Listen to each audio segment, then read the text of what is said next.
Bismillahirrahmanirrahim. Al-Fadhil man wa'ahlana wa salafana wa alana wa huwa habibana Haidar bin Muhsin bin Ali al-Hindu wa nu'ala manawahu al-habibana Umar bin Muhammad bin Hafid bin Syah Bakar bin Salim wa ala manawahu al-habib Abdul Qadir bin Ahmad as-Siggab wa ala manawahu awan as-salihun bin Adil Budu wal Munawar Rusul wa sahal jasad wa ruh Wadawatan nasuha wa kabul al-iqbal wa salihin niyat binatin salih wa ila hadratin Nabi Muhammadin sallallahu alaihi wasallam. Al-Fatihah.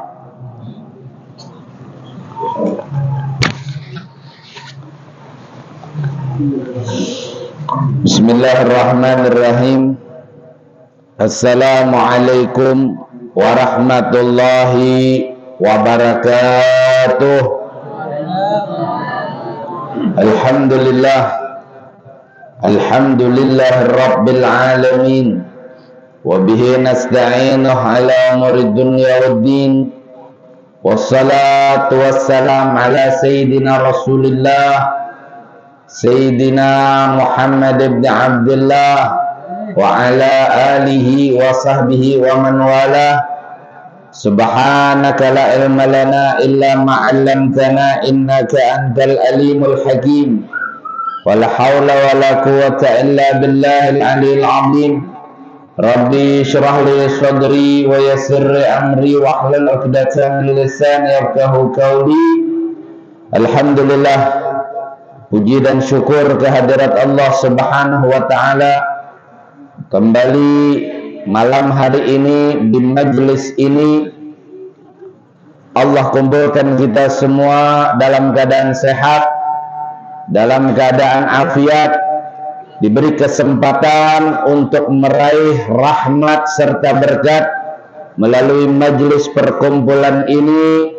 Maka mudah-mudahan Allah liputi kita semua dengan berkat serta rahmat. Allah liputi kita semua dengan karunia serta anugerah. Allah kabulkan doa hajat kita.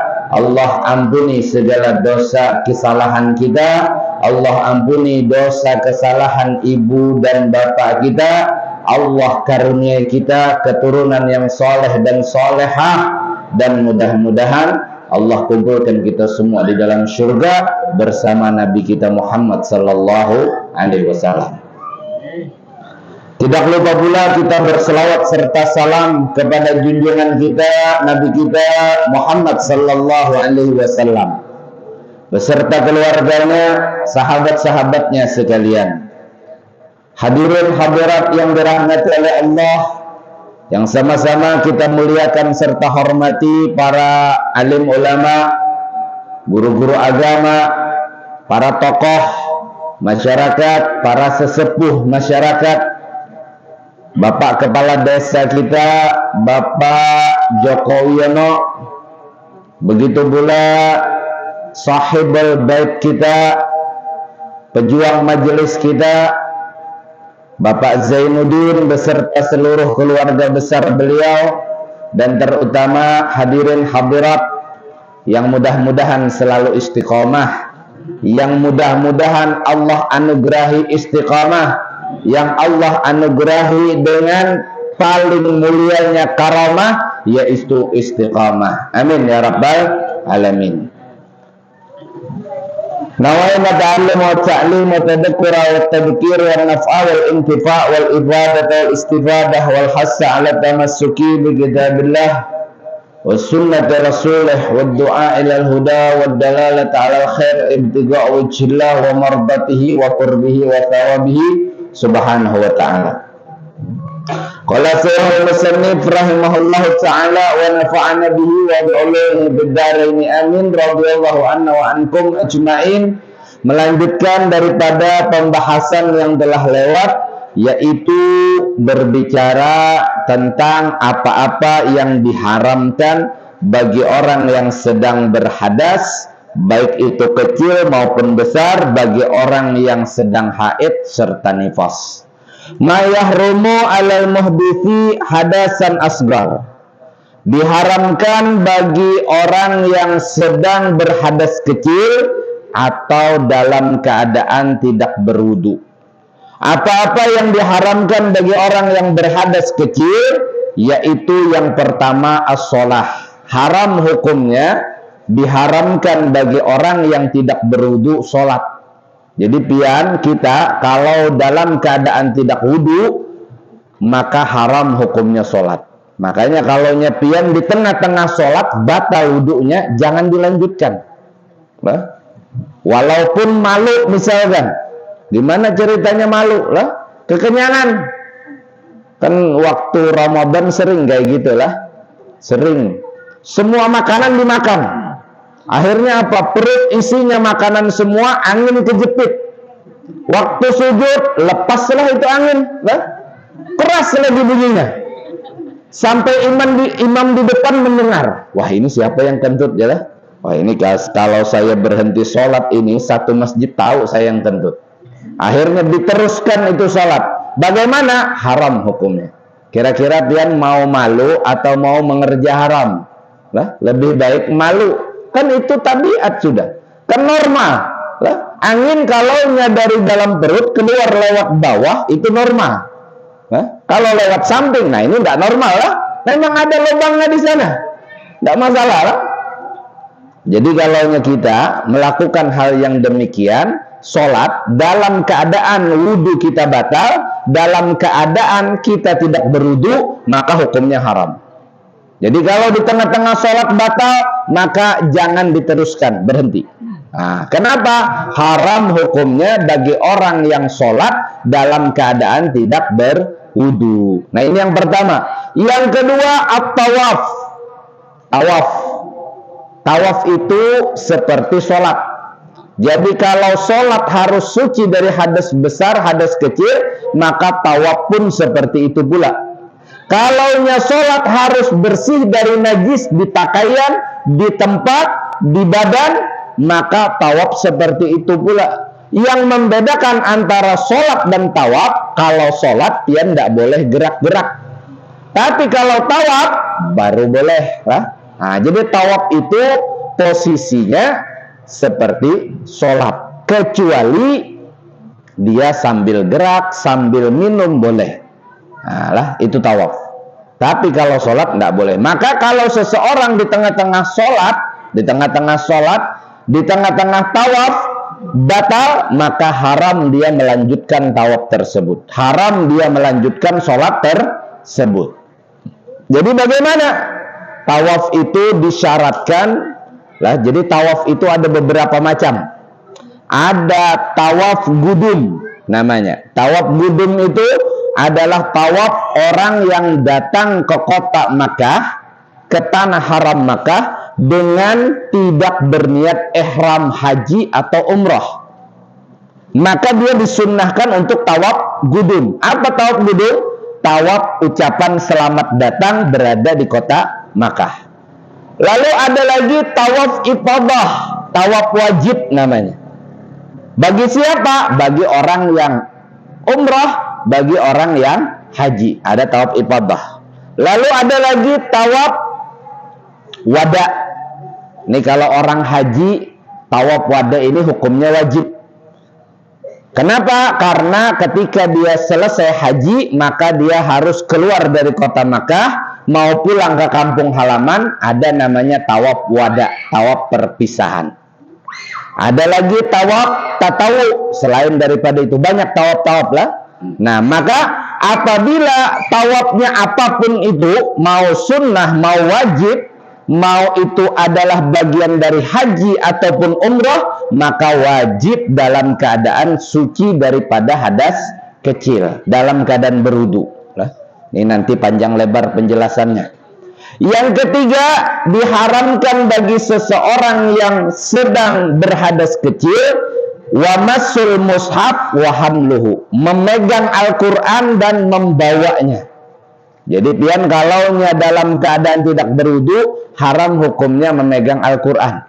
Memegang Al-Quran itu juga termasuk sunduknya. Apa itu sunduk? Kotaknya. Ini ada Quran dimasukkan dalam kotaknya. Nah, kotaknya dipegang, dibawa, maka juga haram. Harus dalam keadaan berwudu. Illa lidarurah, kecuali karena sebab darurat. Anak pian belum lagi dia paham dia pegang Quran. Oh, nunggu wudhu dulu, baru diambil Qurannya. Nah, ini pian habis selesai wudhu, Qurannya juga habis, dirobek-robek lah. Nah, ini darurat namanya. Ada Quran jatuh ke api, saya wudhu dulu. Ini kalau pian habis dari wudhu, selesai ini Quran lah, habis kemakan api. Quran jatuh, kena air lain sebagainya. Nah, ini darurat ngarannya. Maka pian ambil walaupun tidak wudhu, ini tidak masalah. Kenapa? Darurat. Tapi kalau selain daripada itu, pian memegang Al-Quran, membawa Al-Quran, hukumnya haram tanpa dalam keadaan berwudhu. Lalu yang berikutnya, mayahrumu ala junub. Kalau tadi diharamkan bagi orang yang berhadas kecil, tidak berwudhu, 1 sholat, 2 tawaf, 3 memegang dan membawa Al-Quran. Lalu diharamkan lagi bagi seseorang yang sedang dalam keadaan junub atau belum mandi wajib. Ini perhatikan ya. Junub, berhadas besar, itu sebab keluar mani, sebab berhubungan suami istri. Sebabnya pula perempuan yang sudah selesai haid, selesai nifas. Jadi bedakan. Kalau perempuan masih haid, nanti beda lagi.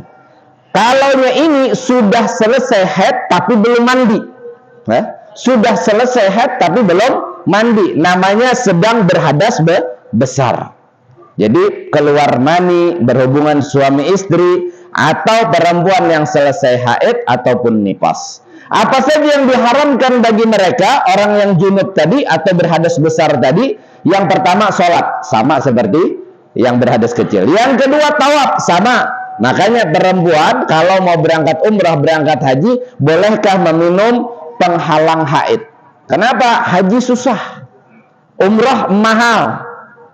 Sayang kalau sudah sampai di kota Makkah, tiba-tiba tidak bisa tawaf. Kenapa? Karena syarat tawaf itu harus suci daripada hadas besar dan hadas kecil, apalagi haid.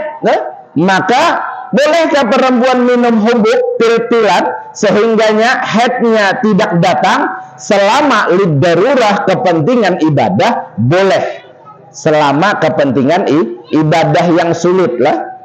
Tapi kalaunya selain daripada itu, lebih baik jangan, takut dia punya mudarat nanti-nantinya. Sama sholat, sama tawaf juga sama. Yang ketiga, mashul mushaf wa hamluhu, sama memegang Al-Quran dan membawanya. Tetapi kalau orang yang sedang berhadas besar, tambah lagi apa? Wa qiraatul Quran. Jadi kalau orang sedang berhadas besar, diharamkan membaca Al-Quran. Tidak boleh pian baca Quran. Jadi kalau habis hubungan suami istri, ada di dinding misalkan ayat kursi, itu ada ayat kursi, mau baca Quran, Allahu la ilah, haram hukum. Lalu bagaimana kalau ada orang habis hubungan suami istri mau tidur? Biasanya pian habis itu tidur ya, iya dah. Kalau enggak berarti siang pian lah. Tapi jangan langsung tidur, makruh hukumnya. Kalau habis berhubungan suami istri, jangan langsung tidur, cuci dulu. Dan lebih afdal pian kerjakan wudhu dulu, baru tidur. Kalau mau tempur lagi pun jangan biarkan dalam keadaan tidak dicuci dan berwudhu. Kalau mau lanjut ronde kedua, jangan makruh hukumnya. Nah, jadi bagaimana kalau ada orang berhubungan suami istri mau tidur dan dia punya amalan? Apa amalannya? Kata orang, Fatihah 4. Tahu pian Fatihah 4 apa? Fatihah kulan, kul huwallah, kul a'udzu birabbil falaq, kul a'udzu birabbin nas. Padahal Fatihahnya cuma 1 lah, dibilang Fatihah 4. Kira-kira itu 4 surah Quran apa bukan? Quran. Berarti seharusnya bagi orang yang tidak mandi wajib atau sedang berhadas besar, haram dia membaca surah-surah tersebut. Lalu kata para ulama, dikecualikan kalau itu adalah bagian daripada wirid amalan. Oh, saya kalau mau tidur sudah biasa membaca satu amalan. Apa amalannya? Ayat kursi. baca Al-Fatihah, baca Qul-Qulan tadi, terus apalagi baca Bismillahirrahmanirrahim 21 kali, itu semua ayat Quran. Tetapi ayat-ayat daripada surah Quran tersebut sudah jadi amalan, maka boleh, maka boleh. Nah, tapi kalau pian ketemu di dinding atau di buku, walau tidak disentuh, oh saya mau baca ini Quran, maka haram hukumnya. Walaupun cuman sepenggal ayat, tidak sampai satu ayat, cuman sedikit. Tapi pian niat membaca Al-Quran, bukan niat sebagai wirid, maka hukumnya haram. Itu yang berikutnya. Dan yang berikutnya diharamkan bagi orang yang belum mandi wajib, al-muqsu fil masjid, berdiam diri di dalam masjid. Makanya kalau orang belum mandi wajib, apalagi haid, haram hukumnya berada di dalam masjid. Alah, haram. Kenapa? Masjid itu khususiyah. Keistimewaan punya masjid itu adalah khusus. Yang mana orang berada di dalam masjid, mau tidur, mau belajar, zikir, lain sebagainya, selama dia niat i'tikaf, walaupun tidur, lain sebagainya, nilainya ibadah. Berbeda dengan musola sama langgar. Makanya kalau musola sama langgar, perempuan haid boleh masuk, perempuan yang belum mandi wajib boleh masuk, bapak-bapaknya belum sempat mandi besar boleh duduk di sana. Tapi kalau masjid, nah ini dilarang. Kenapa? Haram hukumnya bagi orang yang belum mandi wajib berdiam diri di dalam masjid. Oh, saya tidak di dalam masjid, saya cuma di teras. Nah, kalau di teras bagaimana? Kembali kita tanyakan kepada yang punya wakaf tanah tersebut. Oh, saya mewakafkan sebidang tanah, ini semua adalah masjid. Kalau seperti itu, halaman pun masjid. Jadi di halaman boleh i'tikaf? Boleh. Makanya lah kita tanyakan, oh saya mewakafkan cuma sebatas ini, tanah sisanya 5 selahah untuk kepentingan masjid, maka dibangunlah di sampingnya WC, dibangunlah di sampingnya gudang, dibangunlah di sampingnya parkiran. Ini 5 selahah namanya. Oh tapi teras masjid, maka kalau teras masjid, dia tidak boleh duduk, perempuan haid tidak boleh nongkrong di sana lah. Kenapa? Karena teras itu sama hukumnya adalah masjid. Oh enggak, kalau yang lain enggak, masjid itu sampai di dalam saja, teras itu saya wakafkan sebagai 5 selahah. Nah berarti gimana? Adalah hukum itu semua ditanyakan kepada yang mewakafkan lah. Jadi yang kepada yang mewakafkan ditanyakan. Jadi yang kelima, diharamkan bagi orang yang belum mandi wajib, orang yang dalam keadaan berhadas besar, apa? Yaitu berada di dalam masjid. Lalu diharamkan pula bagi perempuan yang haid dan nifas. Diharamkan. Yang pertama, diharamkan bagi wanita yang sedang haid, sedang. Berarti dalam keadaan haidnya masih jalan, nifasnya masih terhitung keluar. Yang pertama sholat, sama seperti orang berhadas kecil, berhadas besar. Yang kedua tawaf, sama. Begitu pula mashul mushaf wa hamluhu, memegang Quran dan membawanya. Yang keempat sama, membaca Quran. Yang kelima wal muqsu fil masjid pun sama, yaitu berada di dalam masjid. Tetapi terkhusus bagi perempuan yang sedang haid, sedang nifas, al-isti'awasaum, yaitu puasa, haram hukumnya. Nah, jadi kalau perempuan haid, sedang haid, perhatikan, di sini sedang haid, bukan berarti sudah selesai haid, tapi belum mandi. Apa bedanya?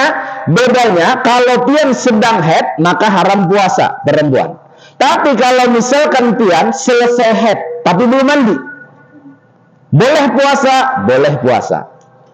Pian haid selesai, tapi belum mandi. Jam 12 malam selesai haid, besok hari mau puasa Ramadan, boleh puasa Ramadan besok hari walaupun mandinya jam 10 siang, boleh. Cuman berarti sholat subuhnya ketinggalan itu. Betul enggak? Betul lah. Nah, jadi perempuan yang sudah selesai haid boleh berpuasa, boleh. walaupun dia belum mandi wajib. Tapi berhubungan suami istri tetap tidak boleh. Kenapa? Walaupun berhenti sudah haid, tetap haram hukumnya berhubungan suami istri sampai kapan? Sampai si perempuan suci daripada hadas besarnya, yaitu mandi besar daripada selesai haid. Biar hemat kata ibunya, sekalian aja nanti mandinya. Nah, ini tidak boleh. Kalau sekalian aja tidak boleh. Mandi dulu baru tempur lah. Nah, haram hukumnya. Berbeda dengan puasa tadi. Puasa haram kalau sedang haid. Tapi kalau sudah selesai haid, walau belum mandi wajib, boleh pian puasa. Paham? Dan berikutnya wal istimta'u bima baina surah wa rukbah, yaitu bermesraan. Nah, ini yang disebutkan lah, haram hukumnya bagi perempuan yang sedang haid ataupun sedang nifas berhubungan suami istri di antara pusar dan lutut. Artinya tanpa penghalang, elus-elusan, walaupun sampai tidak jadi pencoblosan lah, pemilihan ulang misalkan, elus-elusan saja, kertas pilihnya cuma dibolak-balik aja, tanpa penghalang, tanpa ada penghalang, langsung touchscreen-nya langsung, layar sentuh langsung. Bagaimana? Haram hukumnya. Elus-elusan, apalagi sampai inzalul mani, sampai keluar mani, hukumnya haram. Antara pusar dan lutut. Tapi selain daripada itu, tangan, tidak masalah lah. Tangan istri, pipinya, bibirnya, lain sebagainya. Yang diharamkan antara pusar sampai lutut. Antara pusar sampai lutut. Nah, itu tadi yang diharamkan bagi orang yang sedang haid dan nifas. Jadi kalau pian tidak wudu, haram bagi pian sholat, tawaf, memegang, membawa Al-Quran. Kalau pian tidak mandi wajib, haram sholat, tawaf, memegang, membawa Al-Quran. Begitu pula membaca Al-Quran dan berada di dalam masjid. Tapi kalau pian adalah perempuan yang sedang haid dan nifas, berarti pian haram sholat, haram tawaf, haram membawa Quran, haram memegang Al-Quran, haram membaca Al-Quran, haram berada dalam masjid, dan diharamkan berpuasa. Begitu pula haram hukumnya bermesraan antara pusar dan lutut lah. Nah, jadi ini keharaman-keharaman. Artinya ketika kita dalam keadaan tidak berwudu, tidak mandi wajib, kita dilarang melakukan hal yang demikian. Kenapa? Karena itu adalah bagian daripada kebersihan. Makanya lah moto atau alamat orang muslim itu an-nadhafatu minal iman. Kebersihan itu sebagian dari iman. Pian mau sholat, apa yang duluan? At-taharah, bersuci lah, membersihkan kemaluan muka dan belakang. Jangan sampai ada masih najisnya, ada kotorannya, maka sholat pian tidak sah. Selesai daripada itu pian membersihkan muka, tangan, lain sebagainya, baru sholat. Kenapa? Karena orang Islam itu sebelum menghadap kepada Allah, bersujud kepada Allah, harus membersihkan. Secara hakikat pun sama seperti itu pula. Sebelum kita menghadap kepada Allah, kita diminta apa? Istighfar, membersihkan jasad, juga membersihkan hati kita. Astaghfirullahaladzim. Baru kita menghadap kepada Allah Subhanahu wa ta'ala. Cuman jangan sampai lah ini cuman sekedar jadi moto, an-nadhafatu minal iman, tapi dalam kehidupan sehari-hari tidak terlihat itu lah. Berapa banyak pian lah dari sini sampai sana sampah itu di jalan. Entah itu yang buang muslim atau bukan, wallah alam. Tapi yang jelas sudah tertulis dilarang buang sampah di sini. Kalau buang sampah di sini kita doakan cepat mati. Dia tidak buang di situ, tapi sampingnya lah. Ini kira-kira orang muslim atau enggak? Wallah alam. Tapi kalau kita betul-betul seorang muslim, an-nadhafatu minal iman. Jangan sampai ini cuma sebagai simbol. Jangan sampai ini cuma sebagai ciri, tetapi pengamalan tidak ada. Nah, jadi ilmu itu tidak ada manfaat kalau tidak diamalkan. Kita dengar an-nadhafatu minal iman, kebersihan bagian daripada iman. Ini ilmu namanya. Kita tahu kebersihan Allah itu cinta kepada yang bersih, yang baik.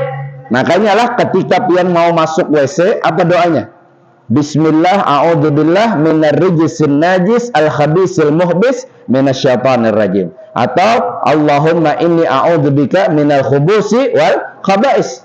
Tahu yang artinya apa? Ya Allah, aku berlindung dari kekotoran, kekejian najis dan dari godaan syaitan.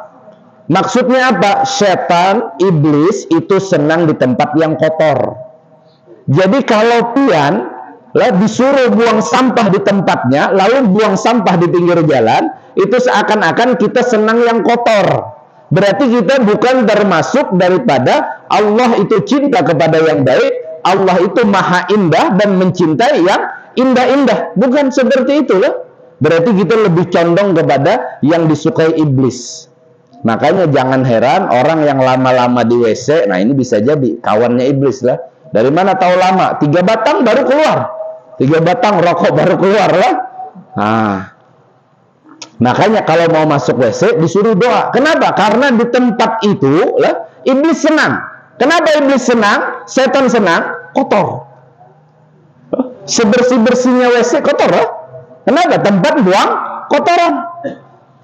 Sebersih-bersihnya WC atau lain sebagainya tetap kotor. Kenapa? Karena itu adalah tempat membuang kotoran. Makanya seorang muslim itu adalah senang yang bersih-bersih. Jadi itu perlu diamalkan. Kita dengar sesuatu yang bersih, kita dengar daripada ilmu bahwasanya muslim itu tandanya adalah suka kebersihan dan sebagainya. Nah ini jangan sampai cuma sebagai ilmu, tetapi harus diamalkan lah. Ilmu tidak ada manfaat walau begitu banyak tanpa amal. Dan amal adalah buah daripada ilmu. Jadi kalau kita mau lihat hasil daripada majelis yang kita datangi, yang kita berkumpul di dalamnya adalah sepulang dari tempat ini, pian semakin banyak beramal soleh, semakin banyak pian melakukan ketaatan, semakin banyak pian melakukan kedekatan.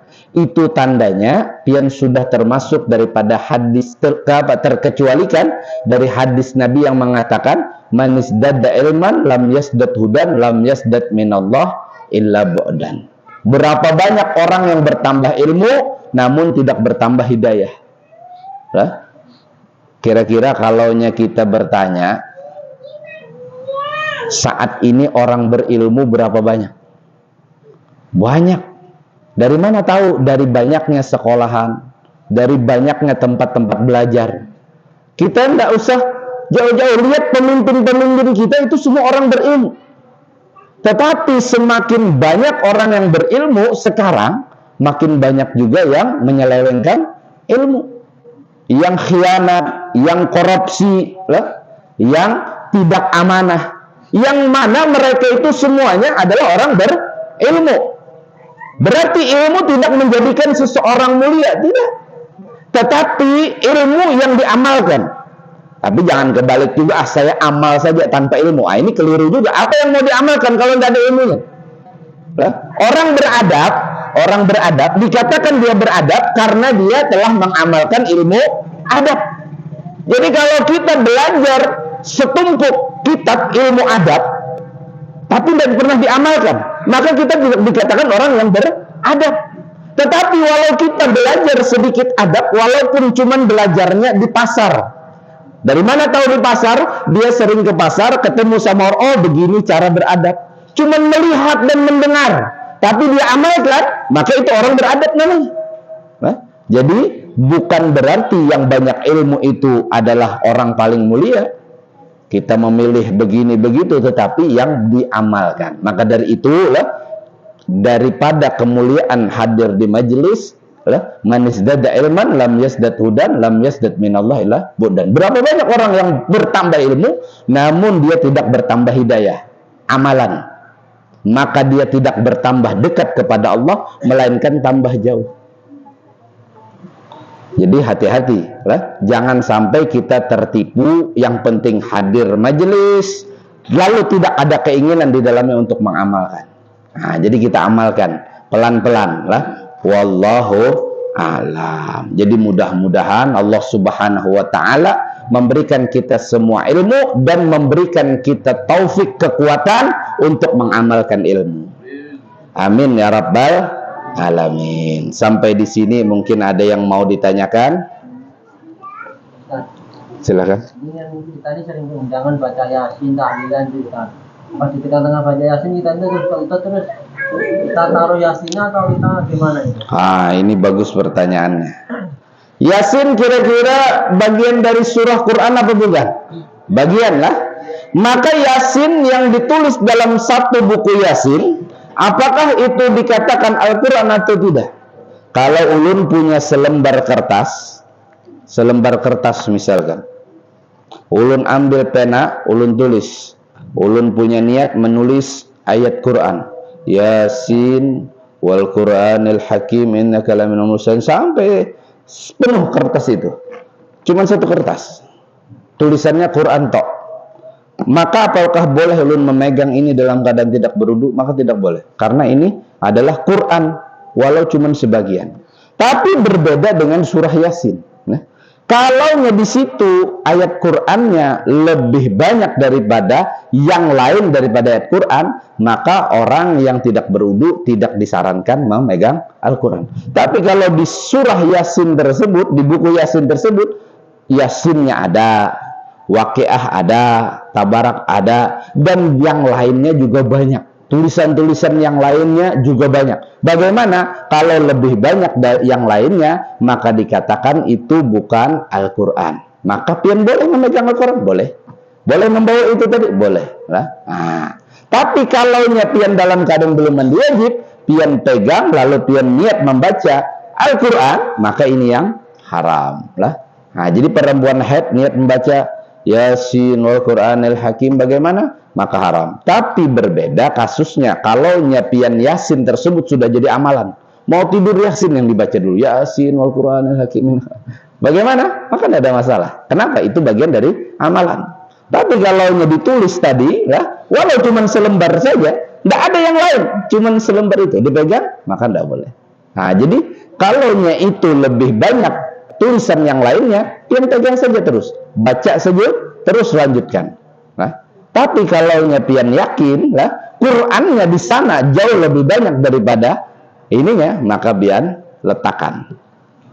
Letakkan. Kenapa? Karena itu tadi bisa dihitung Al-Quran. Makanya adalah kitab tafsir Jalalain. Di tengahnya Quran, di sampingnya tafsirnya. Itu dikatakan ada beberapa huruf, beberapa kalimat lebih banyak tafsirnya daripada Al-Qurannya. Walaupun seperti itu. Bisa dipaham? Ada yang lain? Silakan.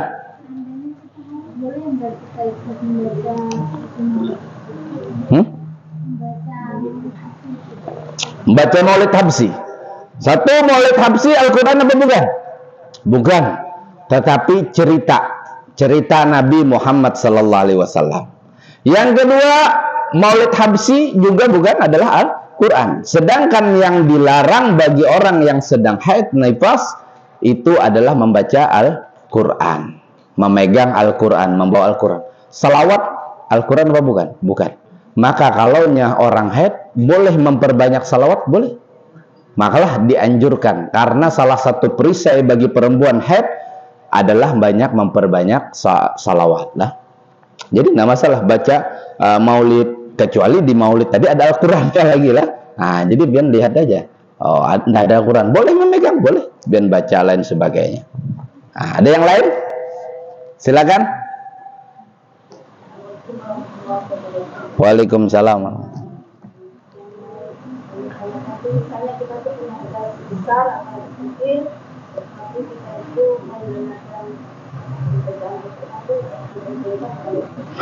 Ini bagus lah. Jadi yang diharamkan membaca, memegang, membawa. Kalau mendengarkan bagaimana? Punya muratal atau punya MP4, MP3 atau HP yang disetel. Alhamdulillah sampai selesai. Sambil mau tidur lah, biasa mendengar seperti itu, maka itu boleh. Karena tidak terhitung memegang, tidak terhitung membaca, tidak terhitung membawa. Mendengar, tidak ada masalah. Dan itu memang dianjurkan. Apalagi para hufad, para penghafal Quran. Kalaunya sampai 7 hari tidak ada mengulang hafalan Qur'annya, ini kadang hilang hafalan. Makanya mereka dibolehkan dengan niat mengulang hafalan. Selain daripada itu dilarang. Jadi boleh dengarkan, boleh. Ada yang di TV, ada yang di HP, lain sebagainya, dengarkan. Boleh seperti itu.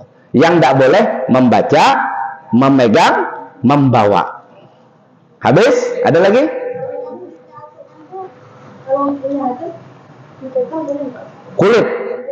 Kalau kulit Quran sama dengan Quran. Ada punya kulit. Ada pula lagi, pian pernah lihat Quran itu ada kotaknya. Pernah lihat lah? Ada Quran yang punya kotak, masukin set. Bahkan kotaknya pun kalau pian dalam keadaan berhadas, baik hadas kecil ataupun hadas besar, juga haram dipegang kotaknya. Kenapa? Kotaknya tersebut tidak dibikin kecuali untuk Al-Quran. Atau kata orang dulu itu ada kadutnya lah. Ada. Kalau dulu. Kalau sekarang mungkin tidak pernah ketemu lagi. Ulun pernah lihat itu di Hadramut malah. Banyak Quran itu masih ada penutup kainnya. Jadi kayak gitu. Set, berikat. Nah, itu Quran. Maka kalau seperti itu pun tidak boleh. Bahkan talinya itu, tali yang kadutnya itulah, tali kadutnya itu pun tidak boleh bagi orang yang sedang berhadas besar ataupun hadas kecil. Jadi sampulnya atau ada bagian sedikit Qurannya robek, ada bagian sedikit, ini Quran kayaknya, saya tidak wudu lah, maka boleh megang. Itu sama seperti tadi ulun nulis lah, itu sama, tidak boleh. Jadi apapun bagian juzuk minal Quran, bagian-bagian daripada Al-Quran, maka haram dipegang, dibawa dalam keadaan berhadas lah. Apalagi Qurannya jelas lah, kotaknya, kulitnya, apalagi kulitnya jelas itu Al-Quran, memang dibikin untuk Al-Quran. Ada lagi?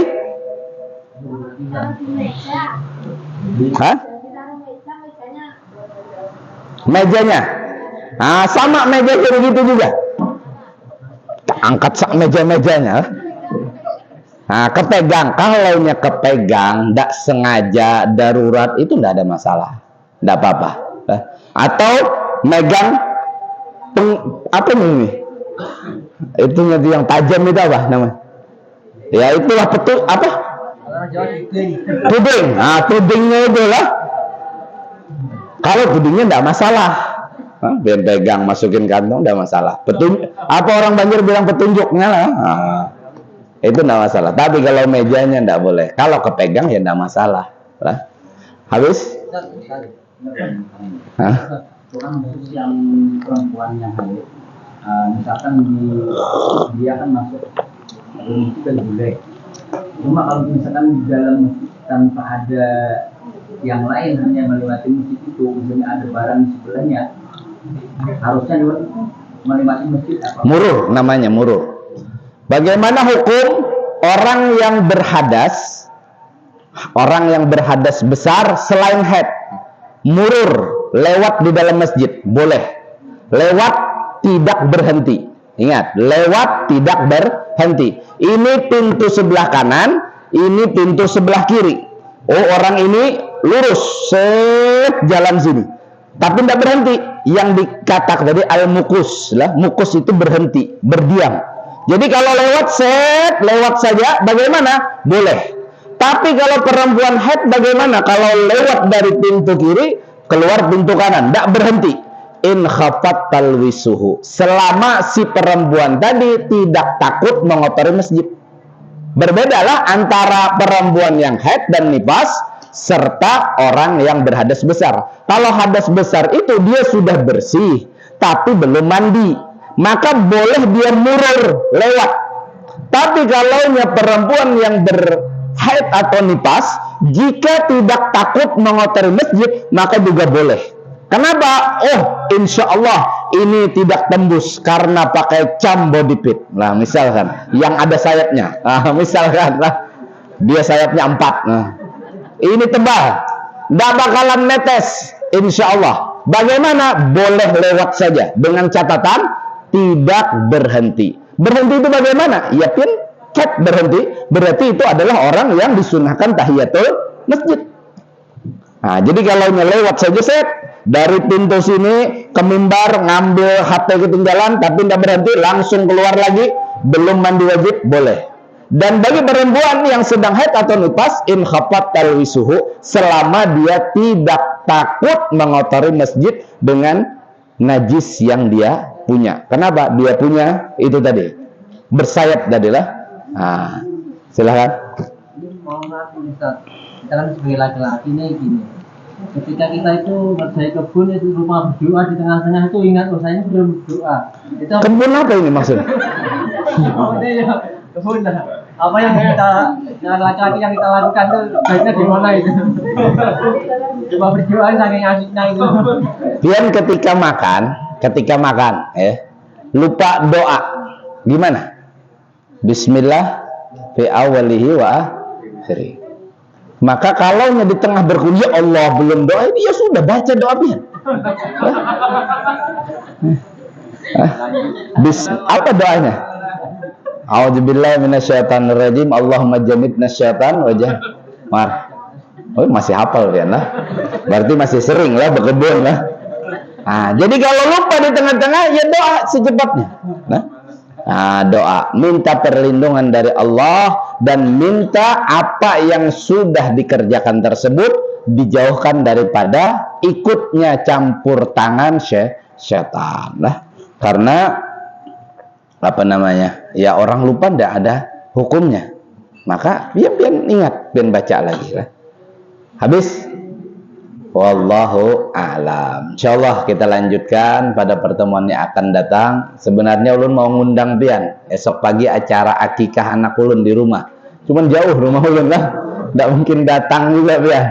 Nah, yang penting mohon doanya untuk anak ulun yang akan besok mengadakan acara akikah yang alhamdulillah telah diberi nama oleh guru kami Sayyidil Habib Umar Abu Bakar dan guru kami Al-Habib Zain bin Muhsin Al-Hindwan dengan Adeni. Jadi namanya Abu Bakar Adeni. Nah, jadi mohon doanya. Mudah-mudahan menjadi anak yang soleh, insyaallah punya ilmu serta beramal dengan ilmu, menjadi kebanggaan Nabi di dalam dakwah. Amin ya rabbal alamin. Diluaskan rezekinya, disehatkan, dipanjangkan umur, diberkahi keluarganya. Amin ya rabbal alamin. Ala hadhihi niyyah biniyatin salihah wa ila hadratin Nabi Muhammadin sallallahu alaihi wasallam. Al-Fatihah.